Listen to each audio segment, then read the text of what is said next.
अहिंसा एवं करुणा के अवतार श्रमण भगवान महावीर के पावन पुनीत चरणों में सादर कोटि कोटि वंदन अभिनंदन।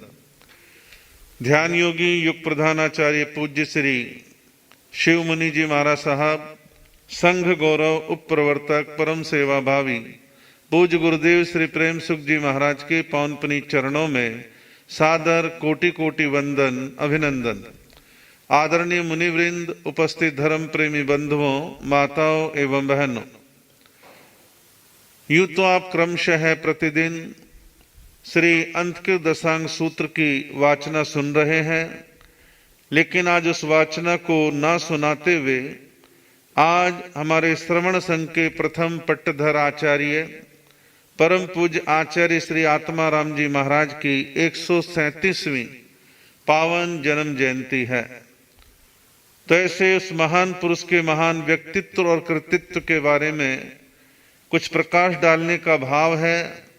आप उनके महान व्यक्तित्व के बारे में कुछ समय के लिए सुनने का भाव रखेंगे। संक्षेप में कहूं तो श्रद्धेय आचार्य श्री आत्माराम जी महाराज श्रमण संघ के प्रथम पटधर आचार्य हुए हैं। बहुत ही प्रकांड विद्वान पंडित थे।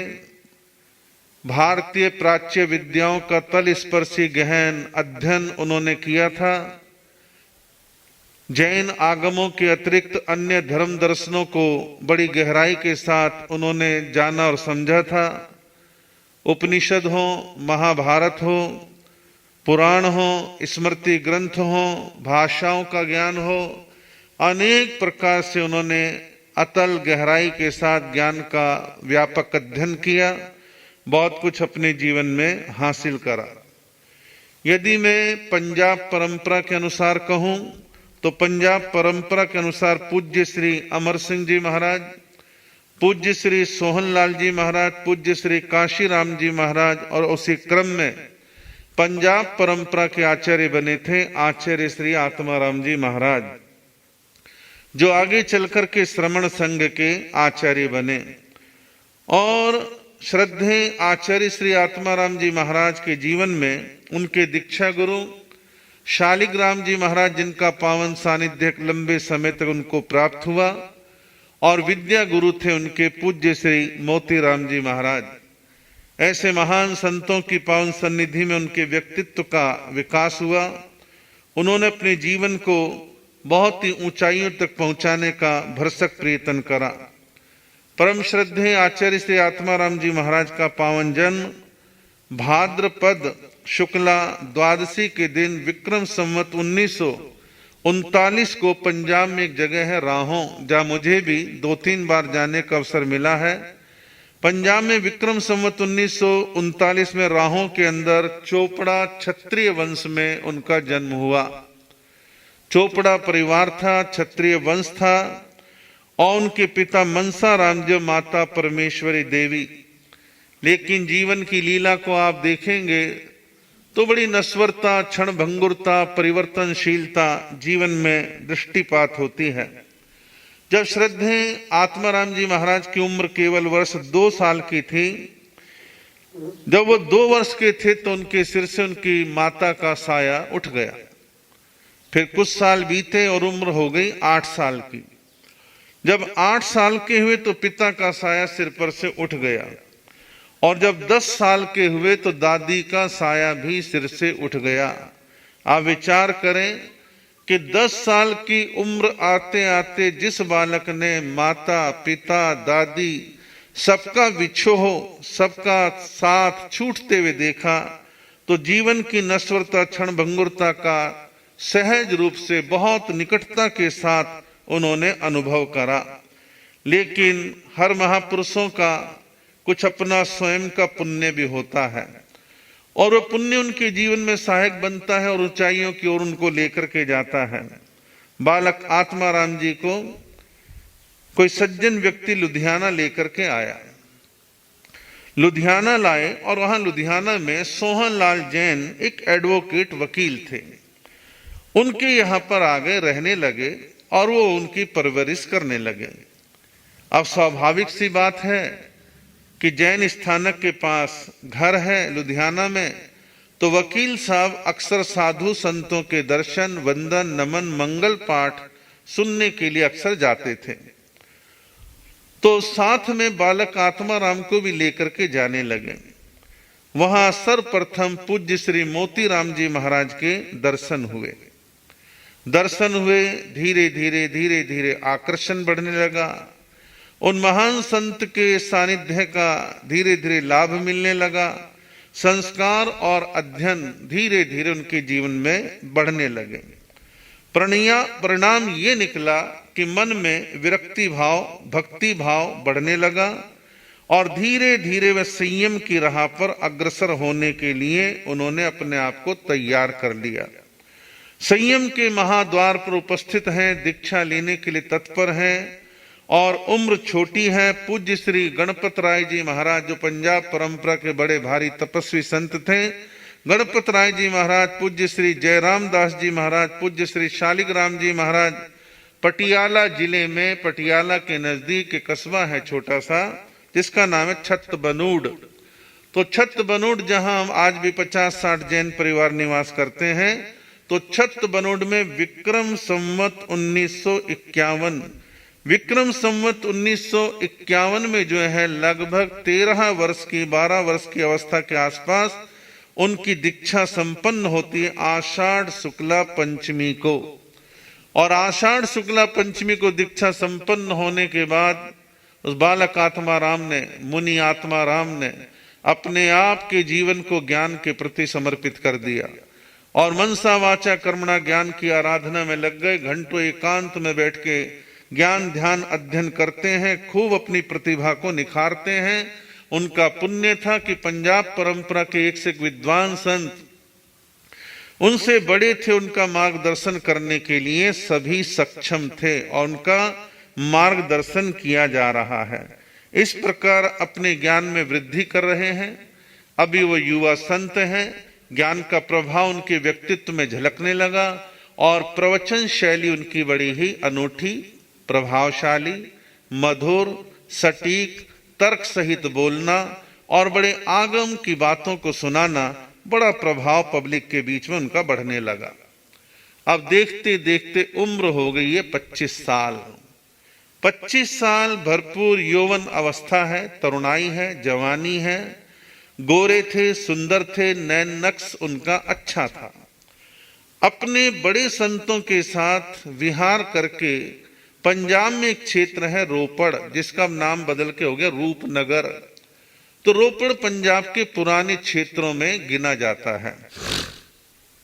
रोपड़ में चातुर्मास चल रहा है। प्रवचन में धारा प्रवाह बोलते हैं। जैन अजैन बड़ी संख्या में प्रवचन सुनने के लिए आते हैं। पुराना जमाना था, छोटे शहर थे, आबादी कम होती थी और लोगों में बातें, चर्चाएं, चीजें, घटनाएं जल्दी से फैलती थी। तो पूरे रोपड़ में चर्चा है कि जैन संत हैं, नाम आत्माराम जी है, बड़े अच्छे प्रवचन देते हैं, अभी तो जवान है, युवा है, कमाल है, इतना ज्ञान है। तो उनके प्रवचनों की चर्चाएं चलने लगी। तो प्रवचन की धाक को सुनकर के क्रिश्चियन पादरी आने लगा। क्रिश्चियन पादरी आया, कुछ प्रवचन सुने। प्रवचन सुन के उसके मन में कुछ खुराफात सी आई कि इतना युवा, सुंदर, प्रतिभाशाली जैन साधु, मैं इसको यदि क्रिश्चियन धर्म में ले आऊं तो बड़ा भारी काम हो जाएगा, अच्छा काम हो जाएगा। उसने एक टोटका चला। एक दिन एकांत में मिलता, कहने लगा, प्रणाम, नमस्कार, मैं आपके ज्ञान ध्यान से बड़ा प्रभावित हूं, पास में मेरा घर है, मेरे घर पधारो। तो विचार कर, अभी पादरी है, श्रद्धा भाव से विनती कर देख लेते हैं, चले जाते हैं, क्या फर्क पड़ता है। उसके घर पर गए। तो घर पर जाने के बाद उस पादरी ने कोई धर्म की बात, कोई प्रश्न, कोई जिज्ञासा कुछ ना करते हुए इशारा दिया। उसके लगभग 5 लड़कियां थी, 5 जवान थी और बड़ी सुंदर बच्चियां थी। उनको लाके सामने खड़ा कर दिया। कहने लगा, मुनि जी, ये मेरी बेटियां हैं, इनमें से जौन सी भी बेटी आपको पसंद हो आप हाँ कर दो, मैं आपका विवाह उसके साथ करवा दूंगा और आप आराम से यहाँ रहो। क्या जैन साधु पन्ने में रखा है, क्यों कष्ट झेलते हो, क्यों पीड़ा झेलते हो, यहाँ रहो, आपका विवाह हो जाएगा। क्रिश्चियन धर्म में आप धर्म की प्रभाव न करना, क्रिश्चियन धर्म का प्रचार करना। पूज्य श्री आत्माराम जी महाराज ने 25 साल की उम्र, लेकिन मैच्योरिटी थी, गंभीरता थी, अपने हित अहित को जानने वाले थे। उन्होंने तुरंत सेकंडों में फैसला लिया। कहने लगा, पादरी जी आप भी एक धर्मगुरु हो, कैसी बात करते हो? मैं भी एक अपना जैन साधु धर्मगुरु हूं, आप मेरे से ऐसी बातें कर रहे हैं? ये आपकी बेटियां तो मेरी बहन के समान है, विवाह की बात तो सोचनी ही बेकार है। इतना कहकर के वहां से लौट गए। ये उनके यौवन अवस्था की एक ऐसी घटना है जो उनके जीवन के महान व्यक्तित्व की गहराइयों को रेखांकित करती है। और उनके साधना का एक प्रभाव और देखने में आता है। जिस समय पंजाब के अमृतसर शहर के अंदर प्रसिद्ध जलियांवाला बाग, जिस जलियांवाला बाग में लोगों की नृशंस हत्याएं जनरल डायर ने करवाई थी, लोगों को गोलियों से भुनवा डाला था, एक आदेश मात्र देते ही सैकड़ों पुलिस वाले अंधाधुंध गोलियां चलाई, लोग मारे गए। उसी जनरल डायर के मन में एक बार कुछ ऐसी कुराफात आई कि वहां पास में ही जैन स्थानक आज भी है। अब वो थोड़ा आबादी में घिर गया है, उस जमाने में ऐसा नहीं था। तो जैन स्थानक के बारे में सुना कि यहाँ जैन साधु रहते हैं, लोग आते रहते हैं, तो जरा जाके देखूं, उनको भी कुछ सबक सिखाऊं। कुछ ऐसी ही कुराफात से वो जैन स्थानक में जनरल डायर प्रवेश करता है। वहां आचार्य श्री सोहनलाल जी महाराज और पूज्य श्री आत्माराम जी महाराज और भी कुछ संत ऊपर विराजमान थे। ऊपर जाता तो है, प्रवचन हॉल तक जाता है, दाएं बाएं देखता है, सन्नाटा सा दिखाई दिया, कुछ और दिखाई नहीं दिया, और वो उल्टे पांव वहां से वापस लौट जाता है। ये महान संतों की महान साधना और उनके ओरा का प्रभाव है कि ऐसा क्रूर आतंक फैलाने वाला जनरल डायर आता है, संत उसको दिखते नहीं है, वहां से उल्टे पांव लौट जाता है। आचार्य श्री आत्माराम जी महाराज विक्रम संवत 1960 की बात है, लगभग 118 साल पहले की बात है। वर्तमान में वो शहर पाकिस्तान में है जिसका नाम है सियालकोट। सियालकोट, रावलपिंडी आदि शहरों में हमारे पंजाबी जैन ओसवाल बहुमात्रा में रहा करते थे। तो सियालकोट में विक्रम संवत 1960 का पूज्य श्री आत्माराम जी महाराज का चातुर्मास चल रहा था।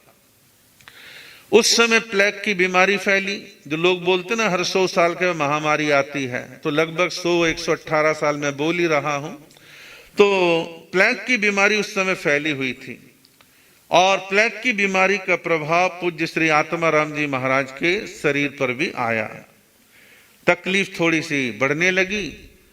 तो वहां एक मुस्लिम वैद्य थे जिनका नाम था अल्लाह रखा। तो अल्लाह रखा को कहा गया कि भी ऐसे ऐसे महाराज बीमार हैं, आप कुछ करो। तो अल्लाह रखा, पता नहीं उसके दिमाग में क्या था क्या नहीं था, कैसा मन में भाव था, उसने विचार करा क्या प्लेग का इलाज करते हैं, कोई बचता तो है नहीं, सब मर जाते हैं, इनको भी समाप्त कर देता हूं। तो उसने क्या करा, संखिया जहर दिया और उसकी पुड़िया आत्माराम जी महाराज के लिए कही कि ये ले लो, प्लेग ठीक हो जाएगा। अब संख्या दिया गया। संख्या देने के बाद क्या हुआ, 3 वॉमिटिंग वमन उनको हुए, और जैसी वमन बाहर को हुआ तो जहर सारा बाहर हो गया, और कुछ समय के बाद आत्माराम जी महाराज स्वस्थ हो गए। एक बार बाजार से गुजर रहे थे, उनको देखा, अल्लाह रखा के अंदर बड़ा हड़कंप समझ गया।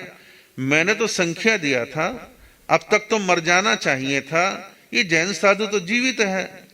तो उसने इधर उधर पूछताछ करी तो मालूम पड़ा संख्या की पुड़िया तो खाई लेकिन वॉमिटिंग हो गई, 3 वॉमिट हुई, और 3 वॉमिट होने के बाद ना जाने शरीर में क्या परिवर्तन आया, और वो बीमारी जो थी, जो प्लेग की बीमारी थी, उसका प्रभाव समाप्त हो गया और वह बिल्कुल स्वस्थ हो जाते हैं।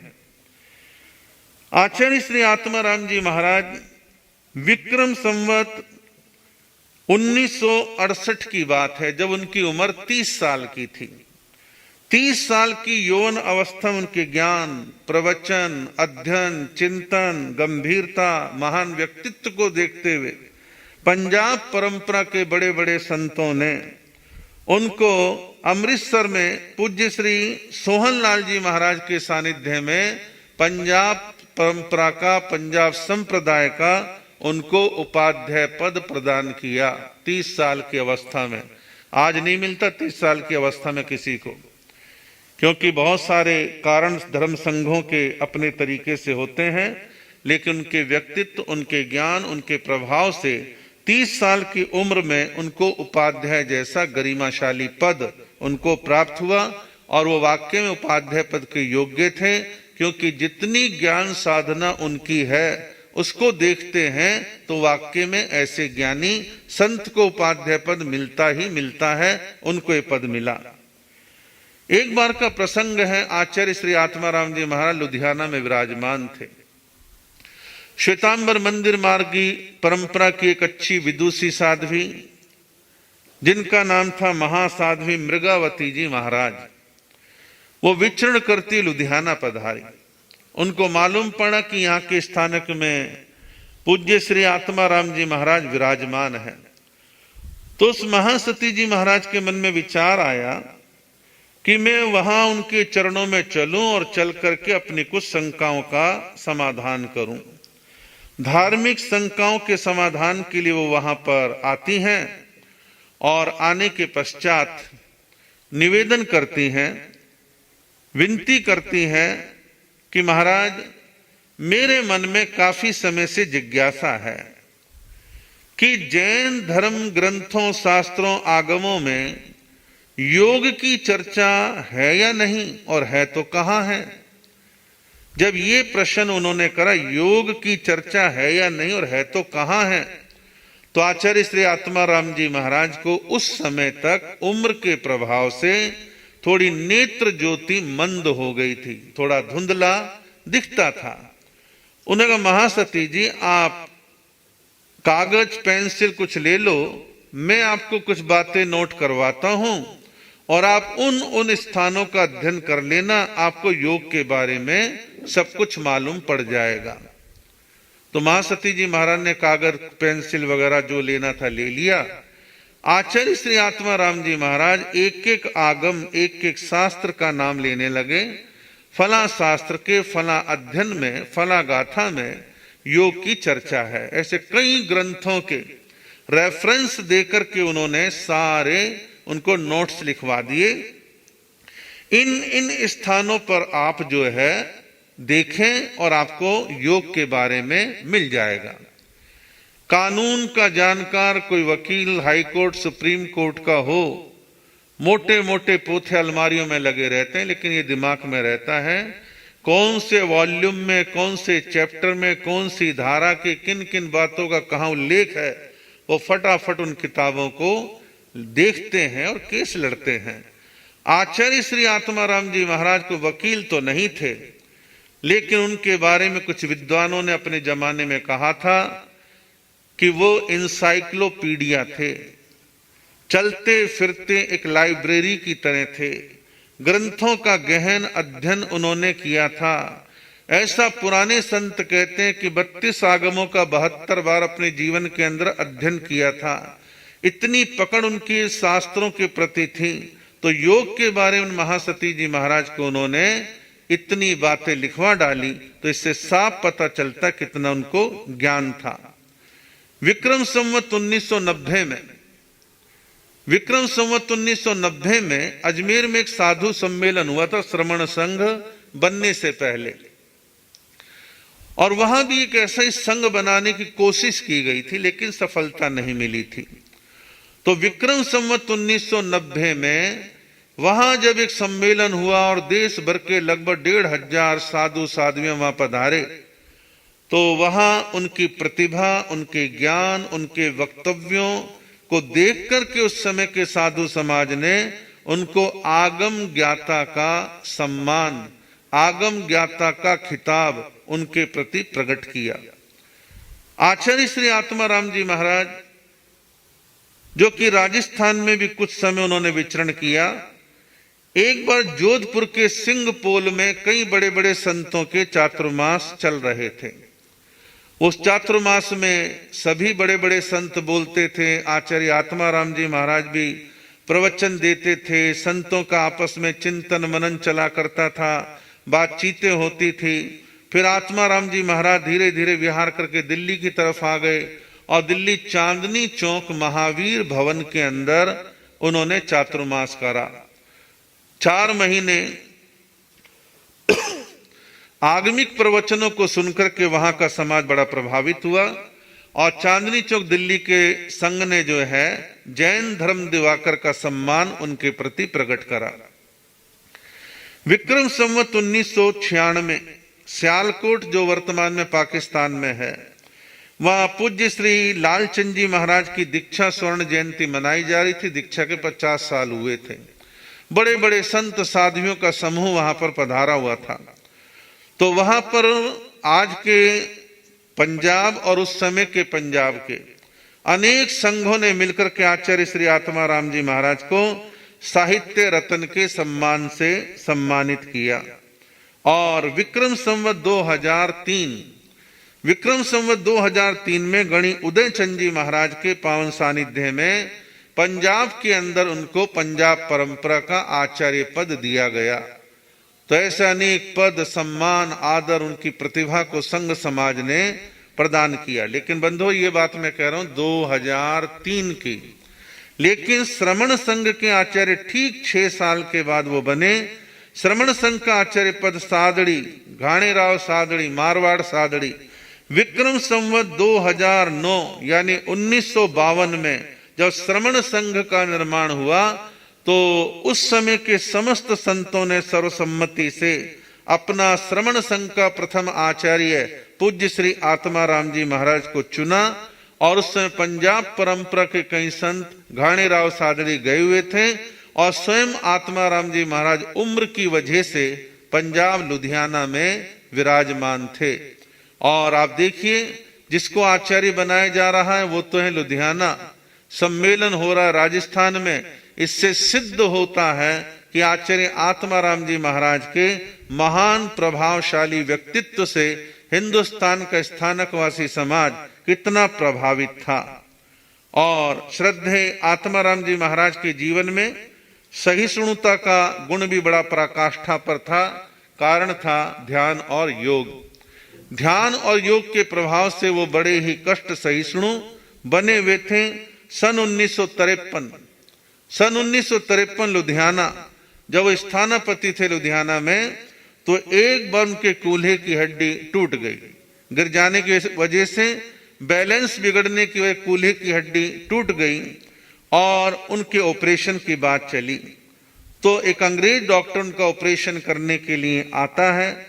ऑपरेशन की बात चलती है, वो बेहोशी की बात करता है। आत्माराम जी महाराज कहते हैं कि आप मुझे बेहोश ना करें, क्लोरोफॉर्म ना दें, एनेस्थेसिया ना दें, मैं अपने हिसाब से कष्ट को बर्दाश्त कर लूंगा और आप ऑपरेशन करें।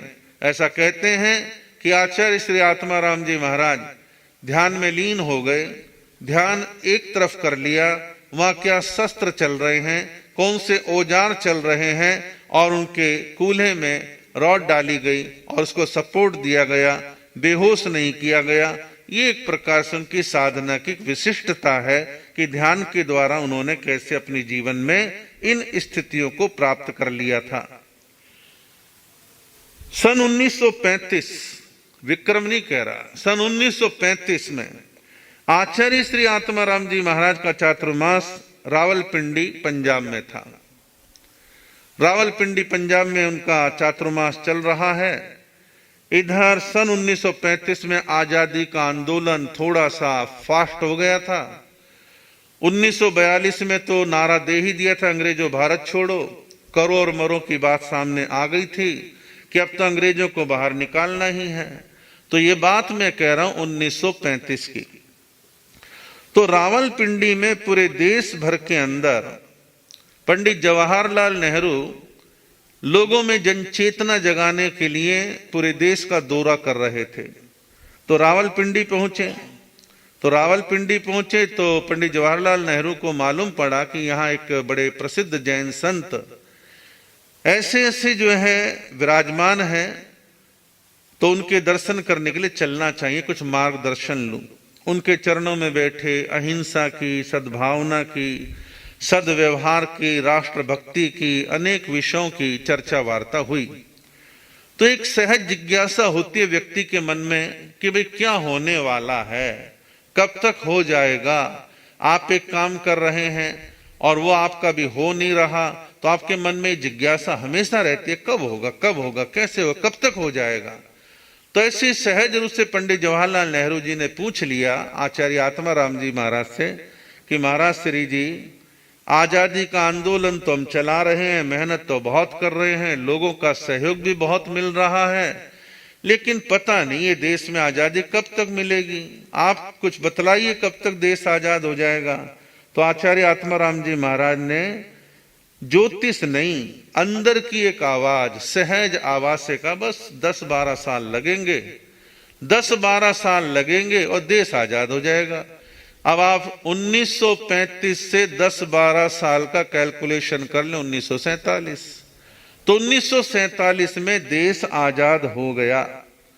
एक नहीं, बहुत घटनाएं हैं, बहुत सारी बातें हैं। आचार्य श्री आत्माराम जी महाराज जिनके महान व्यक्तित्व को आप पढ़ें, जाने, सुने तो आपको मालूम पड़े। आज प्रसंग था तो मैंने बोलने का मानस बनाया। आचार्य श्री आत्माराम जी महाराज ने बड़े सुंदर सुंदर लेखन के कार्य भी करे। आप और हम बड़े प्रसिद्ध हैं, जानते हैं कि भाई तत्वार सूत्र एक ग्रंथ है और उसे उमा स्वाति आचार्य ने बनाया है, बिल्कुल ठीक है। लेकिन उमा स्वाति आचार्य ने भी उन सूत्रों को कहां से लिया, उन सूत्रों को कहां से लिया? तो आचार्य श्री आत्माराम जी महाराज का शोध है, रिसर्च है और बड़ा प्रामाणिक रिसर्च है। उन्होंने 32 आगमों में से कहां कहां से तत्वार सूत्र के विषयों को उठाया गया है, ये सारा एक स्वतंत्र ग्रंथ के अंदर उन्होंने लिख करके तैयार करा है, जिसका नाम है तत्वार सूत्र जैन आगम समन्वय। वर्तमान में तो इसकी प्रतियां, कॉपियां कहीं देखने को मिलती नहीं, और हमारी कोई ऐसी संस्था या संतों के प्रयास भी थोड़े लिमिटेड रहते हैं कि ऐसे दुर्लभ चीजों को छपवाएं और छपा करके लोगों तक भेजने का काम करें, नहीं तो परत दर परत जमती चली जाएगी, कोई पूछने वाला नहीं होगा। ऐसी उन्होंने किताब लिखी जैन आगम और स्याद्वाद, स्याद्वाद अनेकांतवाद की चर्चा जैन आगमों में किस प्रकार से है, और एक स्वतंत्र ग्रंथ उन्होंने लिखा जैन आगमों में अष्टांग योग, कि अष्टांग योग जैन आगमों में कहां कैसे है। जैन आगम और न्याय संग्रह, वीर स्तुति, जीव कर्म संवाद और कई लगभग 10-12 ग्रंथों का, शास्त्रों का उन्हें विवेचन लिखा, व्याख्या लिखी और बड़ा पढ़ने लायक चीजें हैं। तो अनेक तरह के काम पूज्य श्री आत्माराम जी महाराज ने करे हैं। आज उनकी 137वीं पावन जन्म जयंती के अवसर पर मैं उनके प्रति हृदय की अनंत गहराइयों के साथ श्रद्धा के भाव व्यक्त करता हूँ, स्मरण करता हूँ, और ऐसे महान पुरुष का श्रवण संघ के ऊपर कृपा दृष्टि बनी रही, संघ उन्नति और विकास की ओर अग्रसर हो, ऐसी मंगल कामना करता हूँ। और आज